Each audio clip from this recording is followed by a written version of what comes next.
Good day and welcome back to Elementary 72 Gaming. Before I get into this video, I'd like to ask you all to please leave a like or comment on my video and consider subscribing to my channel. Now, this video I'm actually trying to do is one that I've taken a few tries on. So you're going to hear the notes very condensed. Now, the reason why they're condensed is normally when I take a few tries, a half an hour video can become 15 minutes and 15 minutes can become 20 minutes. Now, I've actually been trying to make this video for almost 2 hours. So here goes at making this video. So I'm going to cover the update patch that came out, not update patch, the update notes that were put onto Eve Echo's online website about the official sovereignty patch. Now, please bear with me. I am not 100% on any piece of information. The information given is very, very loosely given. So there isn't 100% fixed information in it. So please bear with me in the facts that some of my figures aren't going to be 100% correct. So let's get into it with the first thing. The first thing to note about what they are announcing for the patch is that we have a massive update coming when it comes to sovereignty. One of the first things to note in sovereignty is going to be the fact that we are getting modules to add to the station and that we are going to be able to influence everything that we are doing with these modules. So let's get into it with a one by one. Now I'm going to go with it in a quick and overview type. So let's go for it.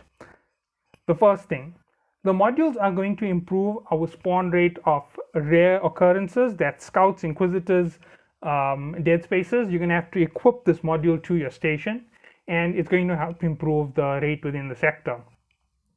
Now, if I am correct in what I was reading, this can be connected to a capsuleer outpost and a corporation outpost. So both have the potential for this particular system. A total of 8 corporation outposts can be put in any one system, right? So that is the first thing for you to note. The next thing for you to note within the system rules is, okay, when it comes to these modules, they are transport, mining, refining, ratting, and manufacturing. That's as far as I have read and I have understood. The notes were not very specific on which type of outposts, so I'm broad spectrum guessing that it is both the corp outpost and the capsuleer outpost, not just one type of outpost. Okay, moving on from that, let's get into exactly what they do. Now, I believe it's a very despicable thing what NetEase has done, and I am calling it out as despicable because what they did was they gave us a set of content to start the game with. They made players very, very comfortable with the game, and then they took it away, and now they're going to force us to get it back by spending humongous amounts of resources. And it's really going to be a time waste. Now, the reason why I'm going to say it's going to be a time waste is a lot of people are going to start engaging in wars. Now, this is something we know is going to happen. Guys are going to say they want more of a certain area, they want more of this, more of that, and we're going to see wars. Now, when these modules drop, and I'm not exactly sure, I know that we're expecting the sovereignty corporation outpost to drop sometime in January in the first week or two. So we can expect it there. From today, it's almost 3 weeks. So we know that we have 3 weeks to that faction of this entire update. Moving forward from that, we have the second part of the update, and this is also a major part of the update. We have the modules. Now, as I said, they have multiple uses. Now, I'm going to go over them one by one. I'm first going to start off with mining. We have the ability to increase the spawn of rare mining anomalies. Now, mining anomalies, if you have a big enough team mining up a sector, you can mine up an entire asteroid belt in less than 10 minutes. If you have a huge team, you can do it in less than 5. Now, I have seen it happen where we've actually been able to pick up an entire belt in less than 5 minutes. It isn't a very common thing for people to do, so don't expect it from every corp and every alliance in the game.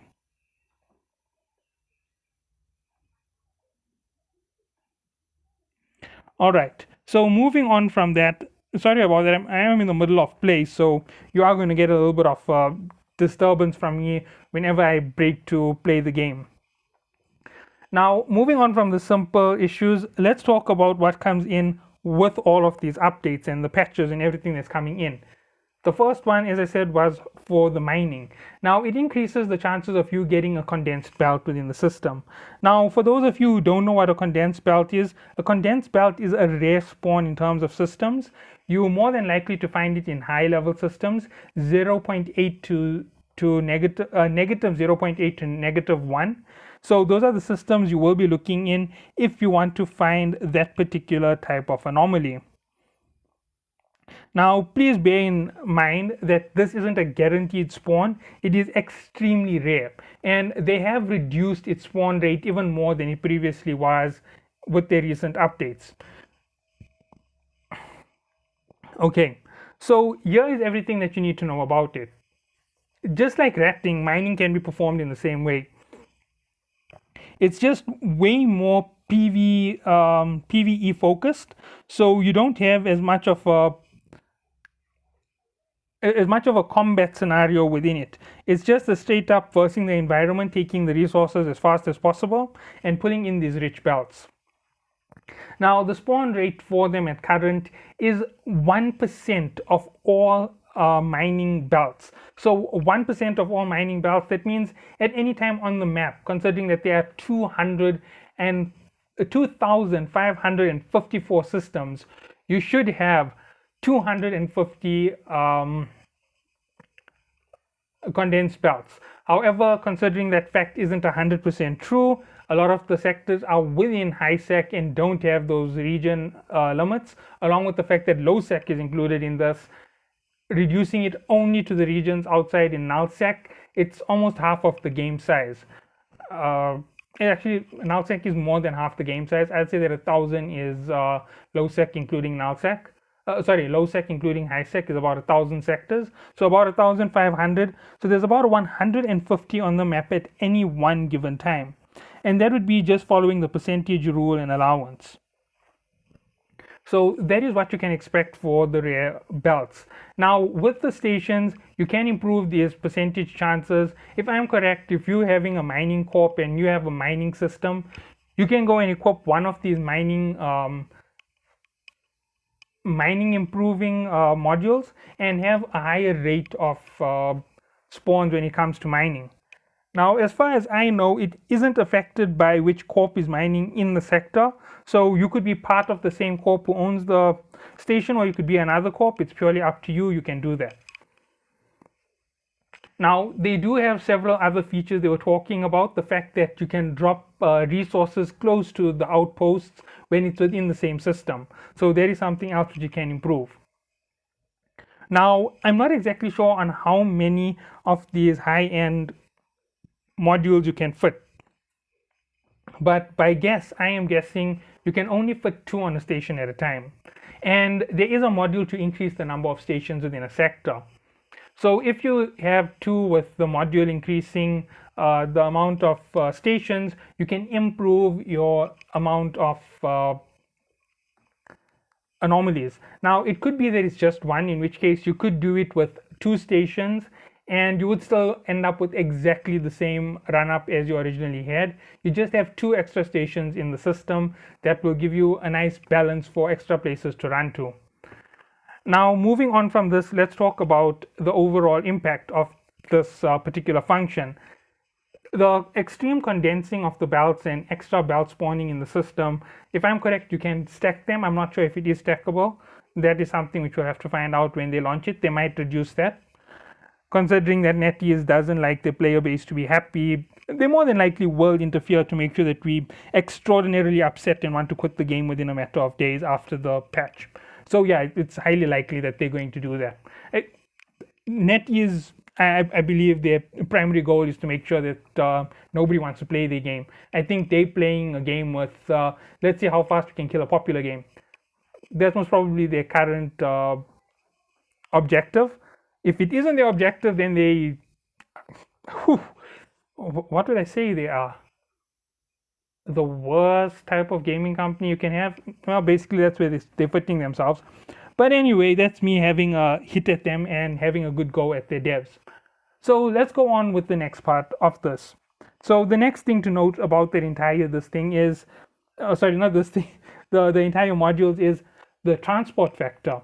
You can actually put on jump gates to the station. So if you have two different sectors, one which is highly guarded and highly populated, you can have one station planted in there with a jump gate. Now the jump gate is going to allow you to jump from location to location. These modules are most likely going to be extremely heavy on power. So that massive bank that the station has, expect it to drain really, really fast when you use the modules. So if you are somebody who's going to be ratting, expect to need somewhere in the factor of 200 to 300,000 plasmoids to keep those modules running so that you can make ISK really, really quick. Now, with that being said, that means that plasmoids are most likely going to go through the roof in price. Okay, so let's get back to the original discussion, the gates. The jump gates can allow you to make shortcuts between stations, provided that you are within a close enough range or have the right factors. There's a possibility of the gates having a charge. This was not mentioned in the entire report, but I'm just taking a guess that they will have a charge on it so that players don't abuse this feature. Because let's say that you had two jump gates, one leading from null sec all the way into high sec. It means that you can skip a lot of gate camping, a lot of obstacles, and it means that there's a lot less chance for ganks at those regions. And it means you have to go into actually engage in proper PvP in a large scale battle to go into someone else's sector. Those are going to be some of the catches with the stations. Now you can expect every one of these modules to be heavy on plasmoids, as I was saying, and you can expect yourself to need between 100 to 250,000 plasmoids a day if they are extremely heavy. So if you leave them on non-stop, you can expect to pay heavy figures. However, I expect that you should be able to pull them off and deploy them at choice, and that is a possibility with the way the game is set up. Okay, so I'm about to kill this, and I'm going to get on to the next section as soon as this is down.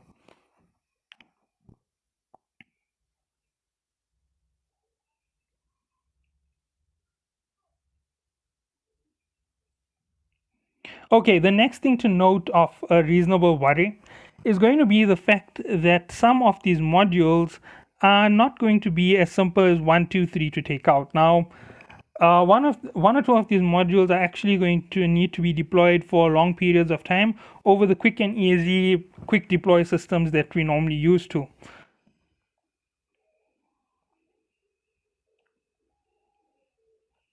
Okay, sorry about that. I'm just a little bit preoccupied with getting everything set.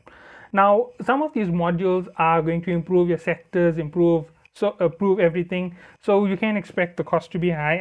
I'm going to keep repeating that so that people don't tell me, oh yeah, it's going to come out, it's going to be fantastic. There aren't going to be any negatives. It's not going to run on too much of power. But yes, they're most definitely going to eat power.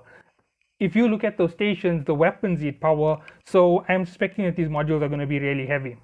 Now, when it comes to adding these modules on, here is something which most people are most likely going to do. You're going to power them up, or you're going to fit them on when you are using certain features in a sector. So anybody who is extending the number of stations, those are most probably going to be permanent. You're going to have them on non-stop. You're going to have to feed up that station continuously. If you need the charge within them to build over a period of time, then you're going to have to keep those modules on permanently. There's no swapping them. So let's say, for example, if you can swap them, they instantly charge up and they give you the percentage chance increase. Let's say that they improve the chance from 1% to even by 1% more. That actually makes a massive difference, and let me explain to you why. If you need to run through 100 anomalies to stand a chance to get one dead space, okay, now you also get the ones for anomalies and for Inquisitor Scouts and Dead Space. I'm thinking that it's one module because they're all written under Wave 2. They could be different modules, but I'm not sure about it. So let's talk about this in a broad spectrum and try and get it as good as my guess can be so that we can have a good idea on what's going to happen. Okay, So when it comes to this module that's going to improve your ability to spawn dead spaces and all of these anomalies, if they increase your rate by 1% and you have to do it as a factor of percentage out of a ratio of number of anomalies you have to do. 1% is 1 in 100. So 1 in 100 belts that you complete mining have a chance to be a condensed belt. 1 in 100 anomalies that you kill have a chance to spawn a dead space. So that is the way that they actually form up, and that is the way that the logic behind them works. So you have to farm an area for a very long time and be very consistent. Now, moving on from this factor, let's move to the next issue behind this. If they do improve it by 1% and you have 10 stations and they can fit 2 modules, that means you can improve it to 9%. There is almost a 1 in 10. It's actually 1 in 11 to be more fair because of the little bit of a loss of percentage. But 1 in 11 anomalies will be a dead space. That's because you've actually improved that ratio by so much. So if you farm in a sector for long enough, if you kill 11 anomalies, 1 dead space should spawn. And provided you can switch them on and switch them off, or put them on and take them off, put them on, take them on, take them off, without a relative anchoring time or anything like that, then you are capable of running your dead spaces in a fraction of time. And I'm just going to give the quick figure right now. If you do it with that system of put them on, put them off, you could actually go through and farm multiple anomalies within that sector and leave them all with dead spaces. And let's say that it's 1%, you might be able to go and farm 10, get a dead space spawn, switch off those modules, come back, complete the dead space, go back, switch it on, go through the anomalies, do it again. Or if it's more than 1%, let's say that they give you 2 or 3%, 2% will be almost 1 in 5. 3 will be exactly 1 in 4. So that's how much it would improve if it gives you 2 or 3% improvement. It's a massive improvement from where we are. If you get anywhere near 1 in 5, that is, it's actually more like 1 in 6, but I'm just going to leave it as 1 in 5. If you get anywhere near a 2% increase per station, and let's say that you can fit 10 stations at maximum, that would be a solid 20% increase plus 1, 21%. So it would literally be a 1 in 5.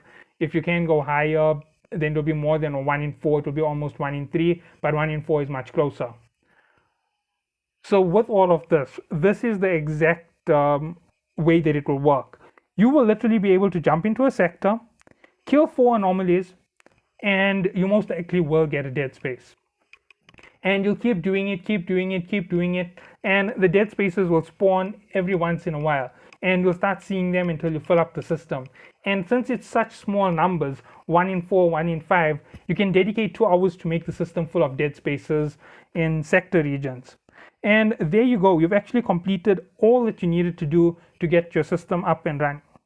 Now, let's say you did the same thing for mining and it went to the same ratios, exact same thing applies. You clear a belt with as massive a team as possible, and when the condensed belt comes in, you clear it just as fast and you move in and out to the station, back to the station, back, clearing them as fast as possible. Obviously, a corp will have to take control over that station and split the loot fairly between all members of those particular mining ops or ratting ops. And that is the only way to do it, because you need to have large figures moving around in that system just to make it feasible. You need to make sure that you're spawning 2 or 3 dead spaces, 2 or 3 condensed belts at a time. And you can do it quite fairly. You can have 2 teams of 10, you can have 4 teams of 10, and they can clear belt by belt by belt so that they have a faster cleaning time, or they can clear 4 anomalies at a time so that the next one is guaranteed to have a dead space within that spawn. And everything will clear up. You'll get your dead spaces. One team will jump in, the next team will keep cleaning and clearing rats. Another dead space will spawn as the next team's. Then the other team was just finished with their dead space will jump in, they'll start helping with clearing. The next team gets a chance, the next team gets a chance, and you keep swapping it around until everybody gets 2 chances or 3 chances, making you a couple million in dead spaces. That's provided they increase by a considerable percentage. As I said, don't count on NetEase to be reasonable, understanding, or intelligent about these decisions. Expect them to do really terrible. Expect them to show a lack of intelligence and anger the community more than they already have. Expect them to want only one player to play this game by the time they're done. So yeah, that's the best way to estimate what's going to come out and not be super disappointed. Whew, I know I'm really giving them hate. So let's go on. Now, moving on from all of these are all of the functional abilities that it gives you. It also gives you the ability to reprocess with a higher efficiency, production with a higher material efficiency, and it also gives you a higher percentage chance for reverse engineering. So everything is improved within the capsuleer stations and cap stations, corp stations, sorry.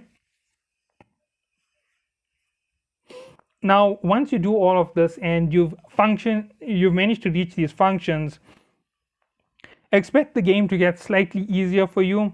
Don't expect to struggle as much as you did previously in the game. Things should ease up very, very quickly, and you should be enjoying your game once more like you did in the past. But overall, on value for these modules, expect them to be really expensive. Considering how these modules are going to function, expect them to be almost as expensive as the station itself. So about 2.5 billion per module. That would be a fair price on the guessing of these systems when they launch. So 2.5 billion per module will be a good guess. As I'm saying, this is pure guess. There isn't not even one shred of evidence to my estimation of the value, but considering the function they're talking about, I'm considering that it's going to be like a complete capsule module. It's going to be that expensive to make it. So yeah, I expect it to be that expensive, and get ready for it. Build everything up, have everything ready for the update, have everything produced, sitting in stations, ready to go, have your corp ready to fuel up and move through the update.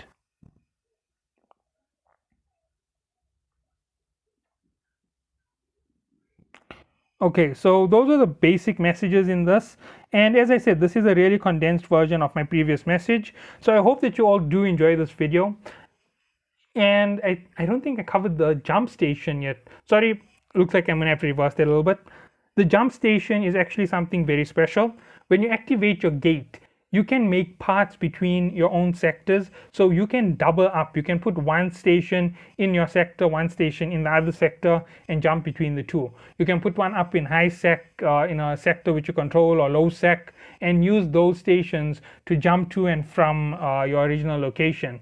That's going to be very easy for you. It will make quick trade paths, and if you're smart enough on where you place them, you can move in and out of high sec very, very easy.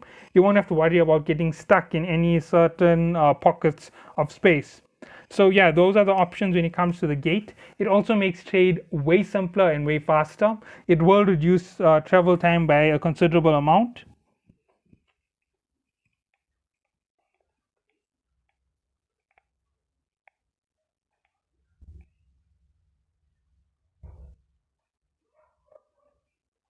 Okay, thank you all for watching. Have a good day.